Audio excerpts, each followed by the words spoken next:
Daghan ang excited ani diri sa ato. Giatangan na didto sa Pag-asa Island ang MV Kapitan Felix Oca nga gisakyan sa mga volunteers sa Atin Ito Coalition. Mga tawag update gikan kang Mobile Journal Arles de los Santos live. Arles, good evening. Nasaan na kayo ngayon? Tumigil na ba ang pagbuntot o pag-shadow sa inyo ng Chinese Coast Guard? Maayong gabi, Chiki. Nandito na nga tayo. 3.2 nautical miles na lamang ang ating layo mismo sa isla ng Pag-asa. At anytime ay bababa na nga tayo at lilipat sa mas maliit na bangka para nga tayo ay makadaong mismo doon sa komunidad ng Pag-asa. No? At Chiki, kanina ilang minuto lamang yung nakalilipas, no? Nakatanggap na nga tayo ng 3 radio challenges mula sa mga Chinese vessels. No? Meron dito, Chiki, higit 24 na oras na sinusundan nga tayo, no, yung particular yung Chinese Coast Guard vessel na may bow number na 3103.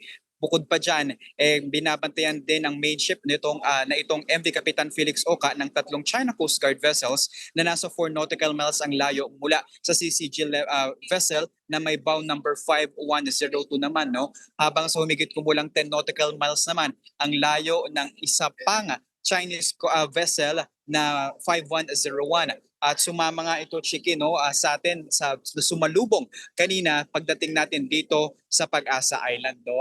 Laman, Chiki, ng radio challenge, yung hiling ng China na ipaliwanag daw natin yung intensyon natin dito sa Pag-asa Island dahil nila pasok na raw ito sa kanilang sovereign waters, no? Pero hindi tumugod dyan ang ating kapitan dahil hindi naman daw kailangan magpaliwanag ng Pilipinas dahil tayo ay nasa loob nga ng ating exclusive economic zone. Chiki. Mukhang hindi pala talaga kayo tinantanan, Arles. Bukod sa CCG at Philippine Coast Guard, may iba pa bang foreign vessels kayo nakita habang nasa laot papuntang Pag-asa Island? Chiki, actually totoo, no? Hindi talaga tayo tinantanan ng Chinese Coast Guard vessel na 3103. No? Actually, 24 na oras lang yung nabigay ko na pagsunod natin dito sa atin. No? Pero bilang ko, parang nasa 35 hours na mahigit tayo nito na sinusundan at binuntutan. No? At kinailangan pa nga ng Philippine Coast Guard ng eroplano nito na ikutan ito at i-radio challenge ng paulit-ulit. Pero hindi ito nagpatinag at tuloy-tuloy pa din na naglayag at bumuntot nga sa atin, Chiki. No? Mga 60 nautical miles kahapon, Chiki, ay nakita natin yung iba pang mga vessel. Though ito naman ay pag-aari ng Australia at Canada at ang tingin ay baka raw ito ay galing sa balikatan exercises pero hindi naman ito nagpakita ng kahit anong agresyon o paglapit dito sa ating sinasakyan na MV Kapitan Felix Oca. Chiki. Habang kayo ay nasa biyahe, Arles, meron bang mga naging activities? Chiki, so far hindi naman nagkaroon ng pagbabago, no, yung mga aktibidad dito sa ating sinasakyan na barko, no. Tuloy-tuloy nagkaroon ng film showing kung saan pinanood nga ng mga volunteers at mga conveners ng Atin Ito Coalition yung dokumentaryo ng nakaraang misyon, no, para nga yan ay sariwain yung kanilang kwento ng pag-asa at ng tapang sa nakaraang mga civilian mission at yun nga, no, hiling nila na sa mga susunod pang henerasyon ay ito ay ipagpatuloy at mas marami pang mga Pilipino ang sasama dito. No. Kahapon din, Chiki, ay nagkaroon ng yoga session at diskusyon sa West Philippine Sea 101 para higit na mas maunawaan ng mga kasama natin sa paglalayag ang history ng ating West Philippine Sea at kung bakit iginigiit natin ang soberanya ng Pilipinas at ano-ano nga ba yung mga hakbang na ginagawa ng China para in a way ay masway, no, o ma-distract ang publiko at mahati nga tayo sa paniniwala na atin ang soberanya na ito. Actually, Arles, may statement ang Chinese Embassy na ilang beses na raw nang poprovoke sa karagatan ng Atin Ito Coalition. Anong reaksyon dito ng coalition?